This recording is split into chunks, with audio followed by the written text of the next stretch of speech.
Apa yang sesungguhnya Tuhan kehendaki dalam Pentakosta itu, saudara? Di dalam brosur yang saudara terima, Pentakosta itu suasana sukacita, suasana yang meriah, yang luar biasa. Bangsa Israel hanya punya 7 hari raya. Dan dari 7 hari raya itu ada 2 yang paling besar dan paling meriah dan paling ramai. Satu pondok daun, yang kedua adalah Pentakosta ini. Saudara, ketika mereka ada sampai pada masa Pentakosta, tidak dibuat-buat, itu dengan otomatis, itu dengan sendirinya. Mereka itu mengalami sukacita yang luar biasa, dari anak kecil sampai orang tua. Pokoknya kalau tiba pada hari Pentakosta, sukacita mereka meluap. Lalu mengapa peristiwa ini dibuat oleh Tuhan kita menjadi suatu tanda titik tolak sejarah, bukan cuma untuk kekristenan tapi untuk seluruh dunia, yaitu lahirnya gereja. Saudara, ada 3 alasan Tuhan menghubungkan ini. Yang pertama, secara hurufiah, secara fakta pada zaman itu Israel mengalami panen besar yang luar biasa. Maka mereka sambil membawa hasil panennya ke rumah Tuhan, mereka bersukacita secara dahsyat. Maka itu pujian tadi yang sebelum terakhir, ada sukacita yang melimpah karena tuai yang terjadi. Ini yang pertama. Pentakosta itu tanda penuaian jiwa-jiwa yang nyata. Itu sebabnya pada hari Pentakosta yang pertama di dunia, dan kita temukan secara dalam Kisah Rasul pasal yang kedua, ribuan jiwa dipanen untuk pertama kali secara sekaligus, langsung 3.000 jiwa. Wah, luar biasa, saudara. Ini satu anugerah Tuhan yang dahsyat sekali. Arti yang kedua, mengapa itu ada sukacita yang besar?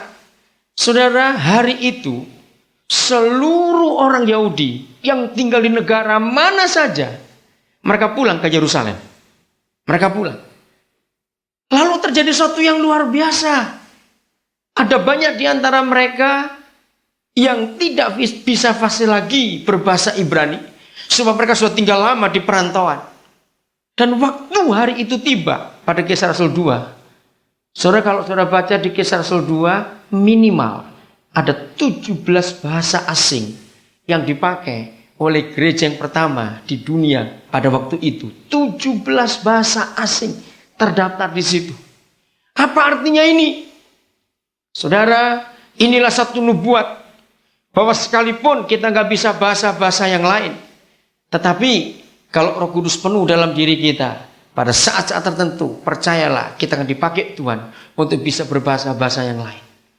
Tanggal 21 sampai 23 Mei yang lalu, saudara, baru dalam minggu yang lalu, tanpa sengaja, kalau saya katakan, karena saya memang tidak tahu ada acara itu, saya disuruh ke Kuala Lumpur oleh pimpinan pesat pelayanan desa terpadu yayasan kami di mana melayani. Mendadak sekali, karena seharusnya para pemimpin yang pergi, pemimpin nasional, tiba-tiba harus ada sesuatu mereka nggak bisa pergi, tapi harus ada dari yayasan ini yang mewakili bicara tentang suku-suku terasing. Lalu mereka telepon saya waktu itu di Manokwari. Pas sekali, tanggal-tanggal itu saya tidak ada pelayanan secara khusus, saya cuma tinggal di Papua. Saudara, saya tidak tahu pertemuan apa. Ternyata itu pertemuan konsultasi misi di Kuala Lumpur selama 3 hari, khusus bicara tentang suku-suku yang belum dijangkau di 10 negara ASEAN ini. Betapa saya dapat penghargaan. Tuhan, kalau Engkau ada, izinkan saya ada di pertemuan ini. Pasti. Saudara, di situ saya melihat ada orang Kanada, orang kulit putih, 34 tahun tinggal di Vietnam. Fasih bahasa Vietnam luar biasa. Saya ketemu orang Inggris, 11 tahun tinggal di Myanmar. Dia berbahasa Myanmar, sangat fasih. Ada ribuan bahasa di 10 negara ASEAN ini, saudara. Ribuan. Saudara, Indonesia saja dalam bahasa besar, itu lebih dari 600, saudara. Itu di Indonesia saja.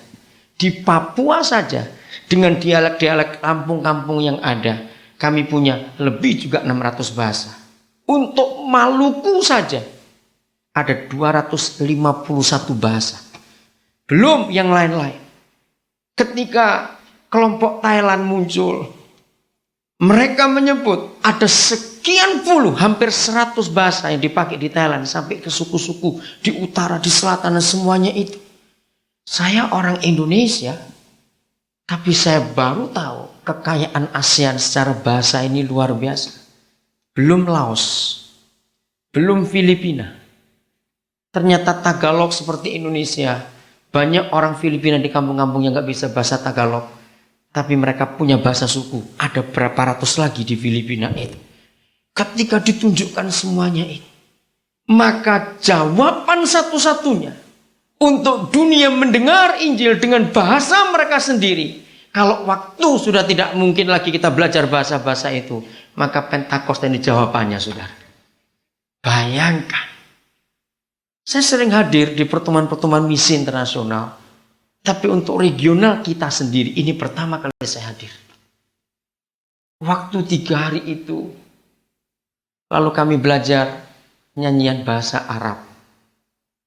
Yang ngajar seorang anak Tuhan, perempuan dari Amerika.